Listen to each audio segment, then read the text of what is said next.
ماں کا ہم سے احترام کیا ہوگا، اس ماں کی گود سے بڑھ کر قیام کیا ہوگا، جس ماں کے پیروں کے نیچے جنت ہو سوچو اس کے سر کا مقام کیا ہوگا۔ اس ماں کا ہم سے احترام بھی ابدال بن کے لوٹا ہے۔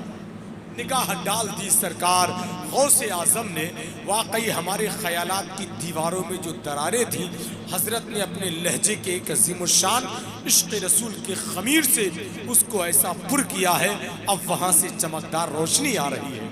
اگر اس تقریر پر، اس گفتگو پر عمل کر لیں اور 2-4 سال بھی اس علاقے میں کوئی جلسہ نہ ہو، تب بھی یہ جلسہ اور یہ گفتگو کام کرتی رہے۔ تمام عمر تیرے در پہ یوں گزارا کروں، جب اٹھے میری نظر میں تیرا نظارہ کروں، خدا نہ خواستہ میری نظر اگر لگ جائے تو اپنی جان سے تیری نظر اتارا کروں۔ خدا نہ خواستہ میری نظر اگر لگ جائے تو اپنی جان سے تیری نظر اتارا کروں۔ بس ایک مصرے کی فرمائش ہوئی ہے، وہ پڑھتا ہوں میں کہ رضا سے بغض عداوت نہیں جناب نہیں، رضا سے بغض عداوت نہیں جناب نہیں، رضا کو چھوڑ کے کوئی بھی کامیاب نہیں۔ رضا سے بغض عداوت نہیں جناب نہیں، رضا کو چھوڑ کے کوئی بھی کامیاب نہیں۔ جو حاسدین رضا ہے نعیم ان سے کہو، کرائیں جانچ کہیں عقل تو خراب نہیں۔ حاسدین رضا ہے نعیم ان سے کہو، کرائیں جانچ کہیں عقل تو خراب نہیں۔ اور ایک مصرع اور پڑھتا ہوں میں، پورا مجمع ذرا اپنے ہاتھوں کو اٹھا کر بول دے یا رسول اللہ۔ یہ بریلی نہیں، ایک شعر کی فرمائش اور ابھی فون آیا ہے، ان کی بھی فرمائش ہے کمیٹی والوں کی، تو یہی شعر پڑھ دیتا ہوں میں، کیونکہ شعر تو خود یہاں بیٹھا ہے۔ اسد تو اسد ہی ہے، ہر حال میں اسد ہے۔ اور یہ شعر ایسا ہے جب اپنی رو میں آتا ہے تو جتنے بھی دشمنان رسول ہیں یا اعلیٰ حضرت کے گستاخ ہیں، حاسد ہیں، ایسا اپنے شکنجے میں اس کو جگڑتا ہے کہ اس کی شکنجے کی جکڑن سے کوئی بھی باہر نہیں نکل پاتا۔ تڑپتے ہیں، بے چین ہوتے ہیں، بے قرار ہوتے ہیں، اب وہ واٹس ایپ کا سہارا لیں، یہ موبائل کا سہارا لیں، لیکن شکنجہ بہت ہی کسا ہوا رہتا ہے میرے بھائی۔ اسد اقبال کلکتوی کا وہ شعر پڑھتا ہوں میں۔ حضرت ابو اسحاق کی بارگاہ میں ایک شخص آتا ہے، کہتا ہے حضرت رات میں نے خواب دیکھا آپ کی داڑھی شریف میں ہیرے جواہرات لٹکے ہوئے ہیں۔ کہا ضرور دیکھا ہوگا، اس لیے کہ رات سونے سے پہلے میں نے اپنی داڑھی کو اپنی ماں کے قدموں سے مس کر دیا تھا۔ اب وہی شعر پڑھ دیتا ہوں میں کہ ماں باپ کا جو حق تھا نہ اس کو نبھا سکا، بیٹا بہو کے پلو سے باہر نہ آ سکا، اور بیٹے کے جنم دن پہ وہ لایا ہے آج کار جو اپنے بوڑھے باپ کا چشمہ نہ لا سکا۔ اس ماں کا ہم سے احترام کیا ہوگا، اس ماں کی گود سے بڑھ کر قیام کیا ہوگا۔ بس ایک بات سن لیں، بیوی سینے سے لگانے کی چیز ہے، دل میں بسانے کی چیز ہے، ماں اور باپ سر پہ بٹھانے کی چیز ہے۔ ایک بات اور یاد کر لیں، آپ بہو لاتے ہیں 20 سال کی، تجربہ چاہتے ہیں 60 سال کا، ہے نہیں حضرات؟ جب 60 سال کا تجربہ چاہیے تو اپنے گھر پر بہو بھی 60 سال کی لے کر آئے۔ اسی میں بھائی آخری مصرع میں پڑھتا ہوں ماں کے حوالے سے، پورا مجمع ذرا اپنے ہاتھوں کو اٹھا کر بول دیں یا رسول اللہ، اور اونچی آواز میں بولیں سبحان اللہ۔ اس ماں کیا ہوگا، کمیٹی والوں کی فرمائش تیزی کے ساتھ، بیوی کی عورت کے اندر پسلیاں 24 ہوتی ہیں، مرد کے اندر 23 ہوتی ہیں، ہے نہیں؟ بس بات سن لیں آپ، مال زیادہ عورت کے اندر ہے، آدمی کے اندر کم ہے، تو مال جس کے اندر پاس زیادہ ہوتا ہے اس سے جھگڑا نہیں سمجھوتا کیا جاتا ہے۔ اس کو بھی یاد کر لیں آپ، ہے نہیں حضرات؟ جس کے پاس مال زیادہ ہوتا ہے اس سے جھگڑا نہیں سمجھوتا کیا جاتا ہے، یہی عقل مندی ہے۔ آخری مصرع تو پڑھ دوں میں، وہ فرمائش ہے بس کمیٹی والوں کی کہ جب سے رکھا ہے میرے آنگن میں بیٹی نے قدم، موسیٰ علیہ السلام نے رب کی بارگاہ میں عرض کی مولا جب تو کسی سے خوش ہوتا ہے تو کیا کرتا ہے؟ رب کی بارگاہ سے آواز آتی ہے مہمان بھیجتا ہوں۔ پھر کہا موسیٰ علیہ السلام نے مولا جب تو کسی سے بہت زیادہ خوش ہوتا ہے تب کیا کرتا ہے؟ رب کی بارگاہ سے آواز آتی ہے تو اس کے گھر میں بیٹی بھیج دیتا ہوں۔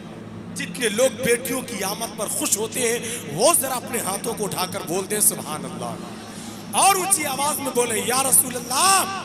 کہ جب سے رکھا ہے میرے آنگن میں بیٹی نے قدم، جب سے رکھا ہے میرے آنگن میں بیٹی نے قدم، گھر میں اس برکت نے پھر فاقہ نہیں ہونے دیا۔ مکان بیچ کے بہنوں کی شادی مت کرنا، نکاح کر کے انہی کو مکان دے دینا۔ مکان بیچ کے بہنوں کی شادی مت کرنا، نکاح کر کے انہی کو مکان دے دینا۔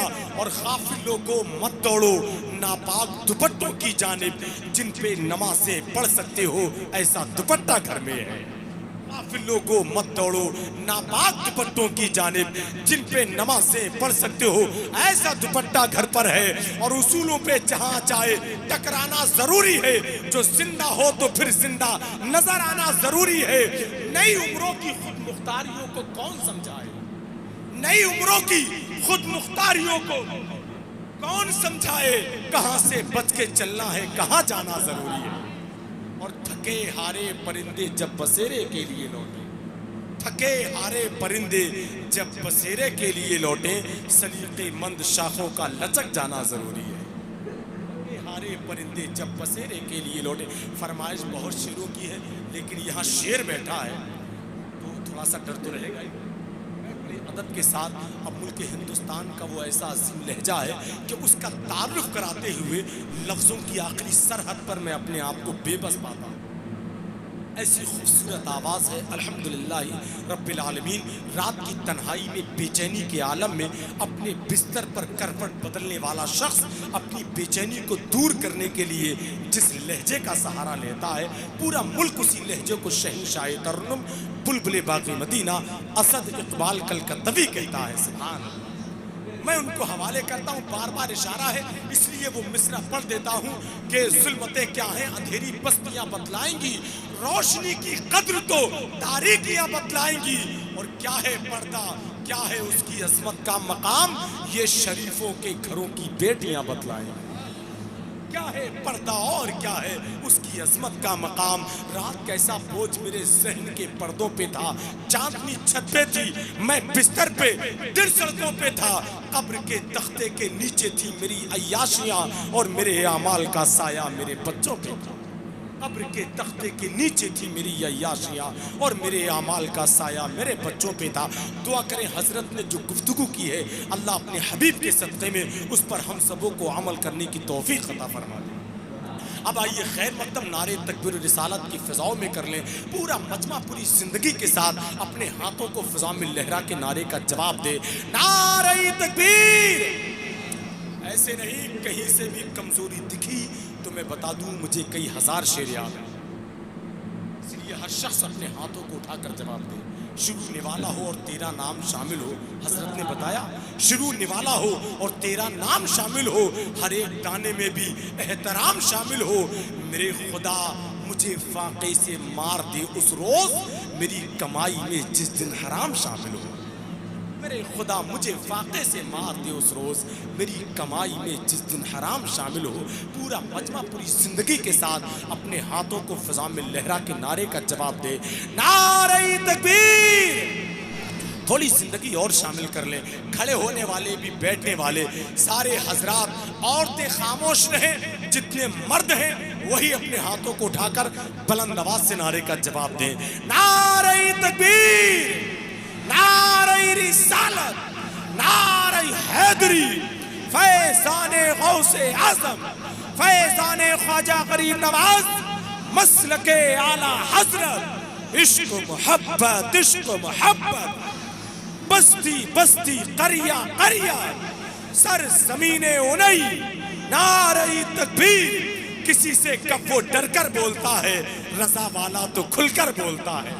رضا نے مارا نجدی کو تو جانا، قلم بھی مثل خنجر بولتا ہے۔ اور رضا کے نام کی کھاتا ہے روٹی تو کیوں مسلک سے ہٹ کر بولتا ہے۔ اور زبانیں بند ہو جاتی ہے سب کی، بریلی سے جب اختر بولتا ہے۔ اور اس شعر کے ساتھ کہ لہجہ کہ جیسے صبح کی خوشبو اذان دے، لہجہ کہ جیسے صبح کی خوشبو اذان دے، جی چاہتا ہے میں تیری آواز چنوں۔